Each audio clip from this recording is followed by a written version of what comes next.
Magbabalik po ang Sunday Spark Live. At nagpapatuloy pa rin po tayo sa ating topic ko na mga paraan para palakasin ang kaligtasan ng sarili sa panahon ng mga online na transaksyon. Maging maingat sa mga mensahe, email o mensahe sa social media na humihiling ng personal o pinansyal na impormasyon.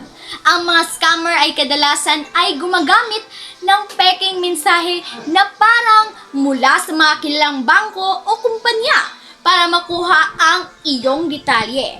Tinatawag itong phishing. Huwag mag-click sa mga kahina-hinalang link at laging direktang pumunta sa opisyal na website ng kumpanya kung may katanungan ka tungkol sa iyong account.